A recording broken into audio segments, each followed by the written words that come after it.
ನನ್ನೆಲ್ಲ ಆತ್ಮೀಯ ಜ್ಞಾನಾಕಾಂಕ್ಷಿಗಳೇ, ಸ್ಪರ್ಧಾಕಾಂಕ್ಷಿಗಳೇ, ಎಲ್ಲನೇ ವಿದ್ಯಾರ್ಥಿಗಳೇ, ನಿಮ್ಮೊಂದಿಗೆ ಇಂದು ಹಂಚಿಕೊಳ್ಳಲು ತಂದಿರುವಂಥ ವಿಷಯ ವಸ್ತು ವಾಯುಮಂಡಲದ ಒತ್ತಡದ ಸಂಕ್ಷಿಪ್ತ ಮಾಹಿತಿ. 8ನೇ ಕ್ಲಾಸ್ನಲ್ಲಿ ಬರುವಂತಹ ಭೂಗೋಳಶಾಸ್ತ್ರದ ಪಠ್ಯ ವಿಷಯ ವಸ್ತು ಇದು. ನೋಡ್ಕೊಂಡು ಬರುವ ಈ ಸ್ಪರ್ಧಾ ಜಗತ್ತಿನಲ್ಲಿ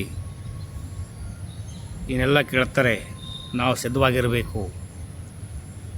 ಭೂಮಿಯ ಸುತ್ತಲೂ ಆವರಿಸಿರುವ ವಾಯುದಾಳಿಯು ತನ್ನ ತೂಕದಿಂದಾಗಿ ಭೂ ಮೇಲ್ಮೈ ಮೇಲೆ ಉಂಟು ಮಾಡುವ ಒತ್ತಡವನ್ನು ವಾಯುಮಂಡಲದ ಒತ್ತಡ ಅಂತ ಕರಿತೇವೆ.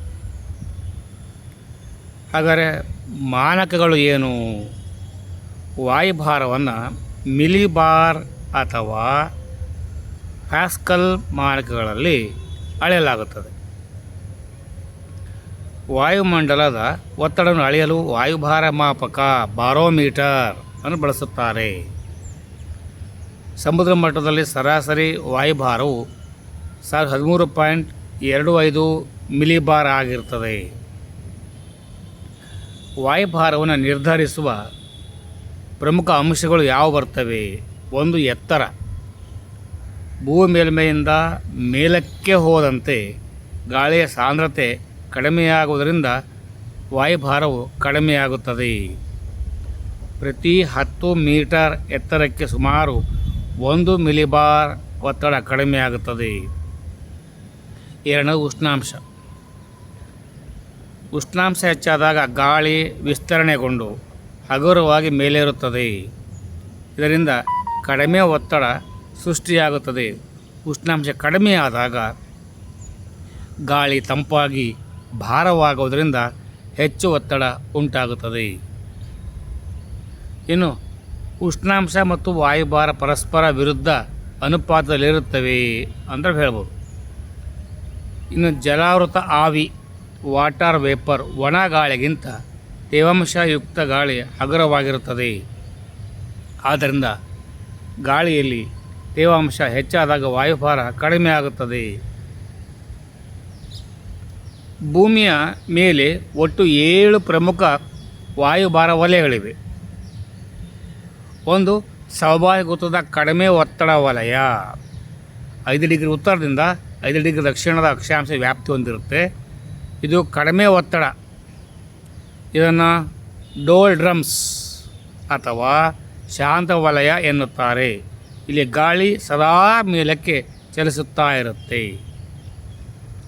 ಉಪ ಉಷ್ಣವಲಯದ ಹೆಚ್ಚು ಒತ್ತಡ ವಲಯ ಉತ್ತರಕ್ಕೆ ಹೋದಂಗೆ 30 ಡಿಗ್ರಿ ಉತ್ತರದಿಂದ 35 ಡಿಗ್ರಿ ಉತ್ತರಕ್ಕೆ ಹೆಚ್ಚಾಗಿರ್ತದೆ. ಇದನ್ನು ಕುದುರೆ ಅಕ್ಷಾಂಶ, ಹಾರ್ಸ್ ಲ್ಯಾಟಿಟ್ಯೂಡ್ ಎನ್ನುತ್ತೇವೆ. ಉಪ ಉಷ್ಣವಲಯದ ಹೆಚ್ಚು ಒತ್ತಡ ಪ್ರದೇಶ 30 ಡಿಗ್ರಿಯಿಂದ 35 ಡಿಗ್ರಿ ಹೆಚ್ಚು. ಉತ್ತರ ವಲಯದಂತೆಯೇ ಶಾಂತ ಗಾಳಿ ಮತ್ತು ಶುಷ್ಕ ಹವಾಮಾನವಿರುತ್ತದೆ. ಉಪಧ್ರುವೀಯ ಕಡಿಮೆ ಒತ್ತಡ ವಲಯ 60 ಡಿಗ್ರಿಯಿಂದ 65 ಡಿಗ್ರಿ ಉತ್ತರಕ್ಕೆ. ಕಡಿಮೆ ಭೂಮಿಯ ಆವರ್ತನ ಅಂದರೆ ರೊಟೇಷನ್ ವೇಗದಿಂದಾಗಿ ಗಾಳಿ ಹೊರದೂಡಲ್ಪಟ್ಟ ಇಲ್ಲಿ ಕಡಿಮೆ ಒತ್ತಡ ಸೃಷ್ಟಿಯಾಗುತ್ತದೆ. ಉಪಧ್ರುವೀಯ ಕಡಿಮೆ ಒತ್ತಡ ವಲಯ 60 ಡಿಗ್ರಿಯಿಂದ 65 ಡಿಗ್ರಿ ಕಡಿಮೆ ಆಗಿರುತ್ತೆ. ಭೂಮಿಯ ಆವರ್ತನ ಅಂದರೆ ರೊಟೇಷನ್ ವೇಗದಿಂದಾಗಿ ಗಾಳಿ ಹೊರದಬ್ಬಲ್ಪಟ್ಟು ಇಲ್ಲಿ ಕಡಿಮೆ ಒತ್ತಡ ಸೃಷ್ಟಿಯಾಗುತ್ತೆ. ಉಪಧ್ರುವೀಯ ಕಡಿಮೆ ಒತ್ತಡ ವಲಯ 60 ಡಿಗ್ರಿಯಿಂದ 65 ಡಿಗ್ರಿ ಇಲ್ಲಿ ಬಿರುಗಾಳಿಗಳು ಹೆಚ್ಚು ತೀವ್ರವಾಗಿರುತ್ತವೆ. ಧ್ರುವೀಯ ಹೆಚ್ಚು ಒತ್ತಡ ಪ್ರದೇಶ 85 ಡಿಗ್ರಿಯಿಂದ ಉತ್ತರಕ್ಕೆ 90 ಡಿಗ್ರಿ ಉತ್ತರಕ್ಕೆ ಹೆಚ್ಚು. ಅತಿಯಾದ ಚಳಿಯಿಂದಾಗಿ ಗಾಳಿ ಸದಾ ಭಾರವಾಗಿರುತ್ತದೆ ಮತ್ತು ಕೆಳಮುಖವಾಗಿರುತ್ತದೆ. ಧ್ರುವೀಯ ಹೆಚ್ಚು ಒತ್ತಡ ವಲಯ ದಕ್ಷಿಣಕ್ಕೆ 85 ಡಿಗ್ರಿಯಿಂದ 90 ಡಿಗ್ರಿ ದಕ್ಷಿಣ. ಅಂಟಾರ್ಟಿಕಾ ಪ್ರದೇಶ ತೀವ್ರ ಚಳಿಯಿಂದಾಗಿ ಗರಿಷ್ಠ ಒತ್ತಡ ಉಂಟಾಗಿರುತ್ತೆ. ಗಾಳಿಯ ಚಲನೆ, ಗಾಳಿ ಯಾವಾಗಲೂ ಹೆಚ್ಚು ಒತ್ತಡ ಪ್ರದೇಶದಿಂದ ಕಡಿಮೆ ಒತ್ತಡ ಪ್ರದೇಶದ ಕಡೆಗೆ ಚಲಿಸುತ್ತದೆ. ಇದನ್ನು ನಾವು ಮಾರುತ ಅಂತ ಹೇಳ್ತೇವೆ. ಸ್ವಾಭಾವಿಕಿಗಳು ಭೂಪಟಲದಲ್ಲಿ ಸಮನಾದ ವಾಯುಭಾರವನ್ನು ಹೊಂದಿರುವ ಪ್ರದೇಶಗಳನ್ನು ಜೋಡಿಸುವ ಕಾಲ್ಪನಿಕ ರೇಖೆಗಳಿಗೆ ಐಸೋಬಾರ್ಸ್ ಅಂತ ಹೇಳ್ತೇವೆ. ಬ್ಯಾರೋಮೀಟರ್ಗಳಲ್ಲಿ ಪಾದರಸದ ಮಟ್ಟ ಹಿಡಿದು ಕುಸಿದರೆ ಬಿರುಗಾಳಿ ಅಥವಾ ಮಳೆ ಬರುವ ಮುನ್ಸೂಚನೆ ಇರುತ್ತೆ. ಪಾದರಸದ ಮಟ್ಟ ನಿಧಾನವಾಗಿ ಏರಿಕೆಯಾದಂತೆ ನಿರ್ಮಲ ಮತ್ತು ಶಾಂತ ಹವಾಮಾನದ ಮುನ್ಸೂಚನೆ ಉಂಟಾಗುತ್ತದೆ.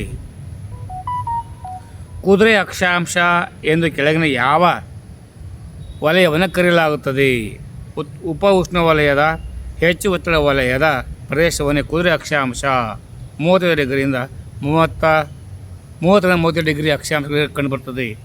ಚೆಂದ ಅಭ್ಯಾಸ ಮಾಡ್ಕೊಳ್ಳಿ, ಮನನ ಮಾಡ್ಕೊಳ್ಳಿ, ಮಂದೊಟ್ಟು ಮಾಡ್ಕೊಳ್ಳಿ. ನಾಳೆ ಬರೋ ಪರೀಕ್ಷೆಗೆ ಒಂದು ವೇಳೆ ಬಂದಿದ್ದೆ ಆದರೆ ನನ್ನ ಶ್ರಮ ಸಾರ್ಥಕ ಅಂದ್ಕೊಳ್ತೇನೆ. ಜೈ ಹಿಂದ್, ಜೈ ಭಾರತ್ ಮಾತೆ, ಜೈ ಭುವನೇಶ್ವರಿ, ಜೈ ಕನ್ನಡಾಂಬೆ.